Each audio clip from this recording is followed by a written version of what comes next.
जिस भी वज़ीर आज़म को घर भेजा गया उसमें कहीं ना कहीं बड़ी एजेंसियों से ताल्लुकात में कशीदगी का उनसर नुमाया। इलेक्शन मंशूर में सिविल मिलिट्री ताल्लुकात का कोई वाज़ेह चैप्टर मौजूद होगा। 3 जमातें 3 कहानियां, मज़हर अब्बास का कॉलम।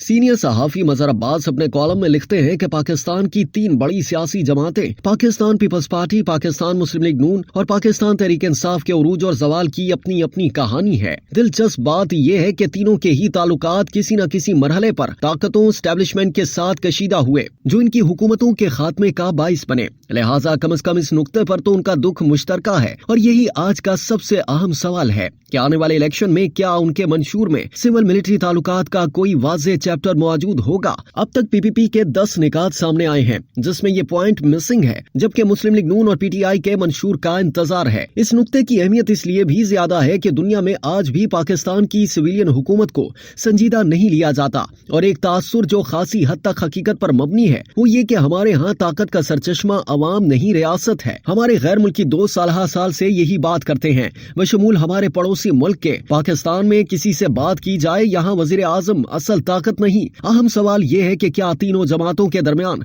चंद निकात पर सियासी इत्तफाक़ राय मुमकिन है। मीसाक़ जमहूरियत का एक तजर्बा मौजूद है, दूसरा 18वीं तरमीम का। इससे हट करके इस पर अमल दरामद न होने की क्या वजूहात हैं। ये दोनों दस्तावेजात आगे का रास्ता बताती हैं। बस सियासतदानों को कुछ देर के लिए इक़्तिदार की सियासत और लालच को एक तरफ रखना होगा। हमारी सियासत में मुल्क की बड़ी एजेंसियों के सियासी किरदार पर बड़े सवालात हैं और नजरिया आता है कि असगर खान केस में इस तहरीरी जवाब के बावजूद के सियासी सेल बंद हो चुका है। उन पर सियासी जमातों की तरफ से इल्जामात लगते रहे हैं। ये भी हमारी सियासी बदकिस्मती है कि ये सेल 1974 में साबिक वज़ीर आज़म जुल्फ़िकार अली भुट्टो ने उस वक्त की ओपोजिशन के बारे में मालूमात के लिए कायम किया था और फिर बाद में यही उनके और उनकी पार्टी के खिलाफ इस्तेमाल हुआ। और फिर क्या मुस्लिम लीग और क्या तहरीक इंसाफ पाकिस्तान में सिविल मिलिट्री ताल्लुकात हमेशा बहस तलब रहे हैं, जिसका अंदाजा आप इस बात से भी लगा सकते हैं कि पाकिस्तान में जब भी किसी वज़ीर आज़म को घर भेजा गया उसमें कहीं न कहीं उन ताल्लुकात में कशीदगी का उनसर मौजूद रहा। भेजने वाला आइन के आर्टिकल 6 का मुर्तकिब होता है मगर उम्र कैद की सजा 2/3 अक्सरियत वाले को मिलती है और जब वो वापस आता है उसी मनसब पर और आर्टिकल 6 की कार्रवाई शुरू करता है तो मुल्जिम को दरमियान में से ही उसके पुराने साथी